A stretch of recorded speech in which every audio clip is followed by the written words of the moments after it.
Et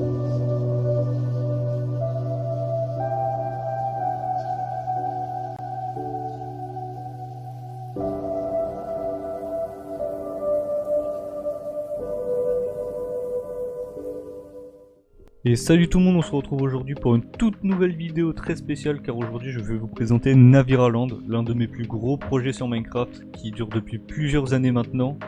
Et on va pas perdre plus de temps que ça, on va commencer dès maintenant.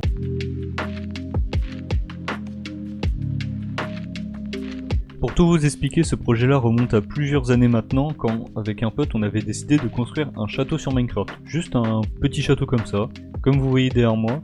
Si vous l'avez reconnu, c'est d'ailleurs le château que j'utilise pour faire mes vidéos tuto. En réalité, ce château-là, il est plutôt grand. On dirait pas comme ça parce que là, on voit que l'extérieur. Mais si on rentre à l'intérieur, attendez, je vais vous montrer. Alors attendez, parce que là, je suis en train de me perdre littéralement. Je crois c'est là.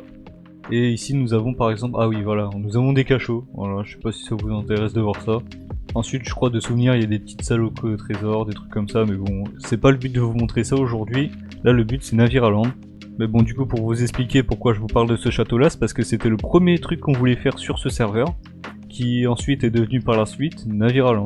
Comme vous voyez juste derrière moi, là je suis à l'entrée, parce que à la base on voulait juste construire un petit parc d'attractions, comme ça, pour s'amuser, et c'est devenu un véritable projet qui est maintenant énorme. Je vous jure, quand je vous dis qu'il est énorme, c'est juste une toute petite partie que je suis en train de vous montrer là. Là par exemple, je suis devant l'entrée, et là, comme on peut le voir ici, il y a la billetterie. Alors billetterie qui marche vraiment d'ailleurs, parce qu'on peut voir qu'ils vendent des billets d'entrée et un petit billet Flotomatics. Le billet Flotomatics, pour vous expliquer un peu à quoi ça sert, c'est un billet coupe-fil qui par exemple, quand vous voyez des petites portes comme ça, et ben vous pouvez cliquer sur le bouton, il vous ouvre la porte et il consomme un de vos billets. Son utilité c'est littéralement de pouvoir aller plus rapidement dans les gares pour pouvoir faire les attractions.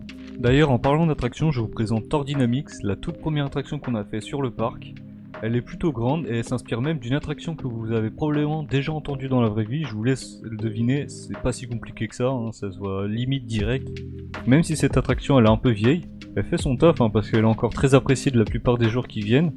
Et encore, hein, cette attraction là c'est loin d'être la seule, il y en a énormément, tout vous présenter serait beaucoup trop long. C'est d'ailleurs pour ça que peut-être plus tard je ferai une ouverture avec vous, qui sait, peut-être. Mais bon voilà, c'est juste un peu pour résumer ce que c'est Naviraland, c'est juste un projet gigantesque avec plein de petits joueurs qui sont venus m'aider. D'ailleurs nous avons ici juste devant Islora, très belle attraction d'ailleurs.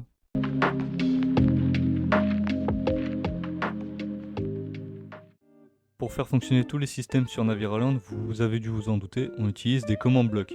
Mais ces commandes blocs ils sont cachés quelque part et là je m'apprête à tout vous montrer. Bon, évidemment, vous montrer tous les systèmes, vous vous doutez bien, ça va prendre une éternité à tout faire parce que, d'après les statistiques du serveur, on a plus de 1400 blocs de commandes actuellement sur le serveur. Et encore, ça ne fait que d'augmenter, là je suis sûr que si je regarde, on a dépassé les 2000. C'est pour ça que là, dans cette partie-là, je vais essayer de vous montrer les parties les plus intéressantes à voir. Par exemple, les moyens de détection qu'on utilise pour détecter si un joueur est employé, administrateur et tout. Ou alors d'autres parties intéressantes comme l'ascenseur que vous avez vu en tout début de partie, et qui est juste derrière moi d'ailleurs. Bon, pour commencer, je vais essayer de vous montrer tout ça là, à l'intérieur. C'est pas ça que je voulais faire. Alors pour rentrer, c'est très simple, il n'y a pas 36 solutions. Moi, ce que je fais tout le temps, c'est que j'enlève l'eau qui est ici, on creuse ici, et ah bah c'est un flop. Ah bah non, en fait, fallait juste creuser encore un peu. Donc du coup, voici à quoi ça ressemble un peu en coulisses. Donc là, tous ces commandes blocs ne sont là uniquement pour l'ascenseur. Donc l'ascenseur que vous avez vu en début tout à l'heure, tout ça, ça permet juste de contrôler ce que vous avez vu là-haut. Alors ici, nous avons aussi par exemple des plans. Alors tout ce que vous voyez là, les rails, la petite torche ici, en fait, ces éléments-là, ils sont clonés en haut pour pouvoir permettre de faire avancer les wagons. Parce que pour vous expliquer, là je suis dans une des attractions qui possède le plus de systèmes du parc. Par exemple, regardez, je vais mettre un petit wagon ici. Là, nous allons voir ici, paf, il y a un effet de particules, ça fait avancer et tout. Comme vous avez vu, c'est beaucoup de logique, cette attraction-là. Et même pour l'ascenseur, attendez, je vais vous montrer, on va descendre ici, on va mettre un wagon ici. Là, on va voir, le système va se mettre en place, il y a eu l'effet de particules, et ça monte. Alors après ça monte jusqu'ici, on va attendre un peu. Voilà, ensuite Il y a une torche de redstone qui va se poser en dessous, il y a les rails, enfin il se passe plein d'événements. Tout ça pour faire descendre le wagon juste ici. D'ailleurs, il y a un effet de particules qui s'est activé. Je pense qu'il va se désactiver automatiquement normalement. Je m'en rappelle plus. Non, je crois qu'il faut que je mette un wagon là. Ouais, voilà. En tout cas, c'est juste pour vous montrer. Ça, c'est juste une toute petite partie des systèmes de toute cette attraction là. Donc, vous imaginez juste une grande partie des attractions, comment ça doit être fait. Alors, voici un peu. Par exemple, je vais vous montrer quelques petites commandes. Par là, il y a comment slash fill qui permet de remplacer une zone par de l'air. Je me rappelle même plus c'est où que ça fait ça. Et du coup, pour vous montrer un peu. C'est beaucoup de systèmes comme ça. Par exemple, là, on voit que ça pose des blocs de redstone, comme on a vu juste avant. Et c'est comme ça à peu près pour tout. Normalement, celui d'après, ouais, voilà, il pose des pistons.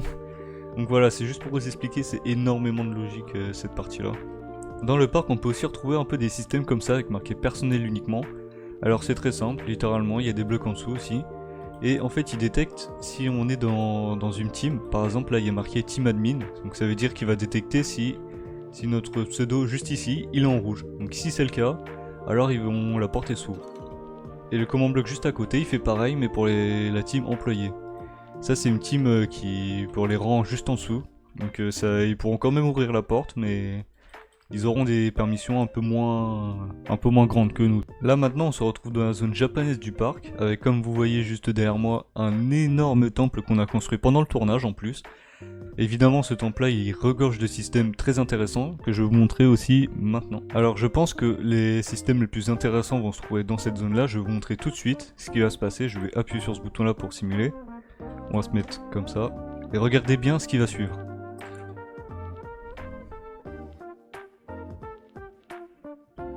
Et ouais, vous l'avez vu, le sol est littéralement tombé. Alors c'est pas un effet spécial que j'ai rajouté ou quoi, non, ça se passe réellement, c'est le sol qui vient de tomber juste là. Et qui en plus vient de réapparaître. Cet effet là a évidemment été fait avec des commandes blocs, sauf que là c'est pas la même histoire parce que là cette fois-ci pour chaque petit bloc qui sont en dessous de moi, il y a un command bloc pour gérer un bloc seulement. Alors voici un peu la zone, donc là c'est la zone qui contrôle la cinématique que vous avez vue juste avant, donc tous ces commandes blocs là c'est pareil, c'est juste pour contrôler un seul système. Alors imaginez juste la tonne de systèmes que ça demande. Ça par exemple, tous les commandes blocs que vous voyez juste ici, c'est juste pour la petite plateforme qui tombe. Et tout ça, le reste là, c'est pour les effets de particules, ce genre de choses et tout. Tout est contrôlé comme ça. Là c'est pareil, c'est pour gérer les particules. Alors pareil, je peux vous montrer un peu ici, c'est rempli de systèmes. Pareil là je crois, voilà, ouais. Il y a aussi des commandes blocs ici.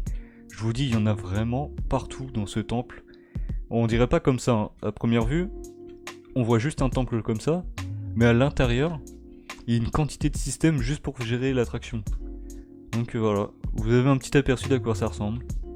Alors regardez, là on a un command block pour nous donner des billets Flotomatics. Donc là jusque là vous avez déjà vu à quoi ça ressemblait. Maintenant nous allons aller juste devant cette porte. Cette porte là je peux pas l'ouvrir, comme vous voyez elle se referme directement. Mais dès que je marche sur cette plaque là, elle s'ouvre et elle m'enlève un billet. Maintenant si j'enlève tous mes billets, on va réessayer. Je vais me poser juste ici, et là la porte elle refuse totalement de s'ouvrir. Même si je vais sur la plaque, c'est impossible pour moi d'ouvrir. Alors comment ça marche, je vais vous montrer dès maintenant. Juste en dessous de la plaque, nous avons un command block. Ce command block, il détecte si on a bien un papier dans notre inventaire. Donc là, vu que c'est le cas pour moi, j'ai bien le billet Flotomatics. Il va poser un bloc de redstone juste ici. Normalement il va se poser juste là, on va regarder quand même, mais je crois que c'est ici. Ah non, même pas, c'est ici. Donc juste ici, ça va déclencher tout un tas de systèmes, ça va ouvrir la porte. Et je crois normalement, c'est ce bloc là qui fait en sorte que la porte elle reste tout le temps fermée, vous voyez. Et il y a la torche de redstone qui fait que ça se désactive. Du coup, la porte elle peut être ouverte. Et là, il y a un command block qui vient supprimer, ah non même pas, qui vient enlever le bloc qui est juste ici, pour nous permettre à d'autres joueurs de passer. Ça fait un petit système comme ça, c'est assez complexe à comprendre, je sais. Mais en tout cas, ça permet de faire des portillons comme ça. Alors, comme vous avez pu le voir aussi dans le parc, c'est qu'il n'y a pas que des petits portillons, il y a aussi des portes. En réalité, en dessous, c'est exactement le même système, c'est un bloc comme ça qui empêche la porte de s'ouvrir et tout ça. Et voilà. Je trouvais ça intéressant de vous montrer ça, je sais pas si vous avez compris mes explications, mais ça fait un petit système pour le Flotomatics.